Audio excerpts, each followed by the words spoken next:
Hurmatli gruppadagilar, Mo'ysam Qashqadaryo kuzatuvchilari, sizlarga bitta foydali maslahat beramiz. Bu maslahat hech qayerda berilmagan. Xo'p, qishki rejim, sovuq havolar, minus pagodalar kirib kelish boshlandi. Xo'p, buni moykada biz talofat oluvchi o'rgatamiz. Xo'p, kimdir zimni rejim qilgan yoki kimdir qilmagan, bu kimgadir zimni rejim bo'lsa ham uspet qila olmaydi, vaqt bo'lmaydi, moykani muzlatib qo'yadi. Chunki chiqarib olishga vaqt bo'lmaydi. Shunaqa momentda nima qilish kerakligini o'rgatamiz. O'shanda moykada umuman bez rasxod chiqishning yo'li bor. Bu birinchi qilinadigan ish. Pistoletni ichasizlar. Pistoletni ichib, shlankalarni qoldirasizlar tashqarida.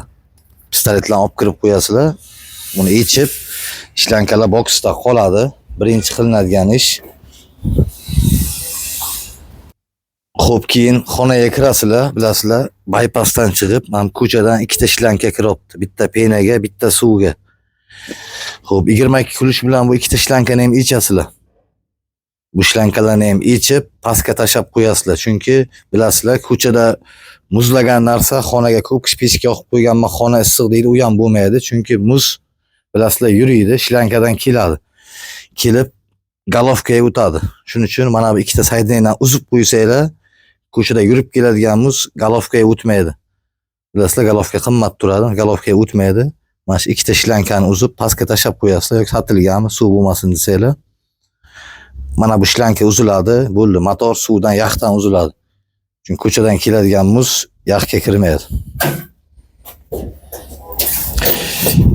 Ko'cha shlankani ham uzasizlar, bo'ldi. Muz bilasizlar yuriydi, yaxlab turgan muz, o'sha xod bo'lish kerak, yurib ketishiga. Shlankadan yuriydi yoki xonada yuriydi bu tomon. O'shanda umuman rasxod chiqib ketasizlar.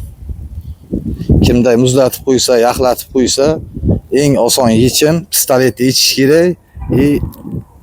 Ketgan shlankani, magistral shlankani pompadan uzish kerak. Mana shunday qilsanglar, moykada umuman talofat bo'lmaydi. Kuni qizigandan keyin qo'shib yana ishlatib ketasizlar. Bu videoni saqlab qo'yinglar.